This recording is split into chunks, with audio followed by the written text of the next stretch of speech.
Hello, my name is Edward Hayes, and I will be presenting on the prevalence and stigma associated with substance use disorders.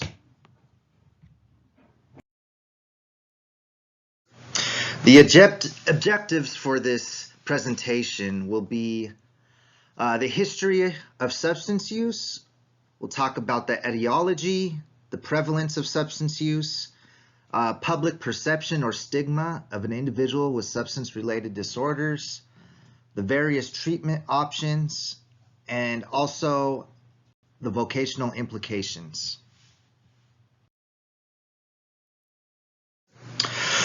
The definition of substance use disorders, according to the DSM-5, is a problematic pattern of substance use leading to clinically significant impairment or distress. Notable changes with the DSM-5 include the term addiction, which is no longer in use, and also substance abuse and substance dependence. It's important to note the difference between substance use disorder versus substance-induced disorders. Substance use disorder, according to the American Psychiatric Association, SUD is a complex condition in which there is an uncontrolled use of a substance despite harmful consequences. Now, substance-induced disorders are conditions or illnesses that are directly caused by the substance use itself. Medicinal, social, psychological, and religious purposes has been part of most cultures and civilizations since the beginning of recorded time. The history of substance use can be categorized into 5 different eras. Examples of substance use in ancient civilizations include alcohol and wine, marijuana, and psychedelic plants. These substances were considered a gift from the gods. In the Middle Ages, medieval witches and medicinal men used various psychoactive substances for pain and as a hallucinogenic. Stimulants were also known to combat fatigue and hunger in soldiers. In the 1600s, tobacco spread throughout Europe and was said to be introduced to Columbus by the Native Americans. In 1860s, the hypodermic needle was developed and the popularity of heroin rose.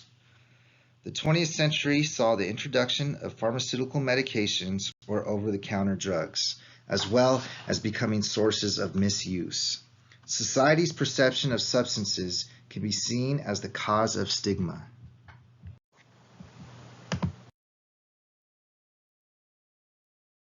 Ten substance use disorders, according to the DSM-5, are alcohol, caffeine, cannabis, hallucinogens, inhalants, opioids, sedatives, stimulants, tobacco, and other or unknown substances.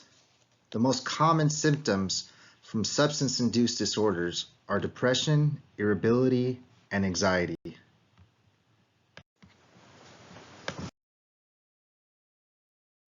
Now talking about the etiology of substance use disorders, we can break them down into 4 different categorized factors. First being the biological factors, which is our genetics and our biochemical makeup. Next would be the psychological factors, which is our developmental influences and personality factors. Next would be the socio-cultural factors, our social learning or conditioning. And lastly would be the cultural and ethnic influences. It's also important to note, individuals with lower levels of self-control may be more vulnerable to developing a substance-related diagnosis.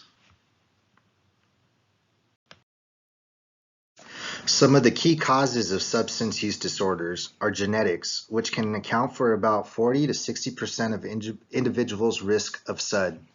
Environmental factors that may increase a person's risk of addiction include a chaotic home environment and abuse, parents' drug use and attitude towards drugs, peer influences, community attitudes toward drugs, and poor academic achievement.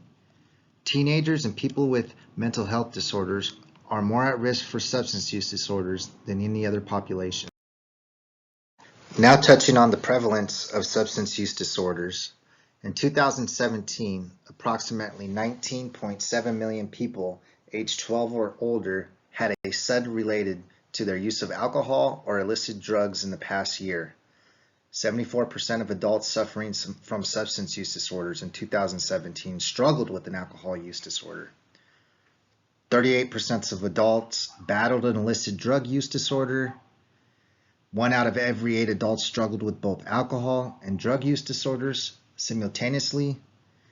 And substance-related and addiction disorders cost American society more than $740 billion annually in lost workplace productivity, healthcare expenses, and crime-related costs. These results come from the 2017 National Survey on Drug Use and Health. Furthermore, statistics on specific substances according to the 2017 National Survey on Drug Use and Health include 966,000 American adults struggling with cocaine use disorder. 652,000 people had a heroin disorder. 1.7 million people had a pain reliever disorder. 4.1 million American adults battled a marijuana use disorder, and 14.5 million Americans battled an alcohol use disorder.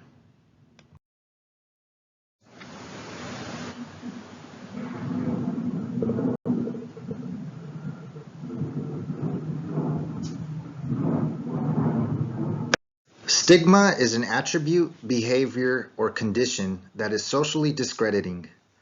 Public perceptions of individuals with substance-related disorders can destroy self-esteem and relationships, make it harder to access treatment, jobs, and housing, and can lead to discrimination and isolation. A way to stop the stigma is to see the person and not the disorder. It is important to understand no one chooses addiction. People who use substances come from all walks of life. Many people with substance use disorders face barriers in getting the support and services they need. Stigma impacts people with substance use disorders as well as their family members, peers, service providers, and our entire community. As service providers or rehabilitation counselors, it is our responsibility to educate our clients, peers, colleagues, and entire community of the negative impact that stigma has on people with substance use disorders. Next, we'll talk about substance use disorder treatment programs, which include detoxification, inpatient rehabilitation, residential rehabilitation, and outpatient treatment services. Detoxification services are provided for individuals who are at risk of severe, moderate, or mild withdrawal symptoms, have a chemical dependence condition, and require acute care for physical or mental conditions. Inpatient rehabilitation services are designed to initiate the treatment and recovery process for individuals who are unable to participate in or comply with treatment outside a 24-hour structured treatment setting. Services may be provided in general hospitals, psychiatric hospitals, and freestanding facilities. Residential rehabilitation include 3 levels of care: intensive residential rehabilitation, community residential services, and supportive living services. Outpatient treatment services are designed for individuals who have a SUD but who are able to participate in treatment and comply with treatment outside a 24-hour treatment setting. Counseling services, medication support recovery, vocational rehabilitation, family counseling, psychotherapy, and other services are offered in the outpatient setting.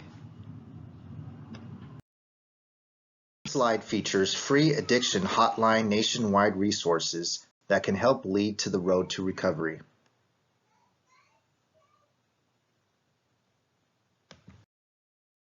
Next, we will talk about the implications for providing vocational rehabilitation services. This information was provided by the New York State Education Department adult career and continuing ed services. SUD is considered an impairment, and individuals with SUD may apply for VR services.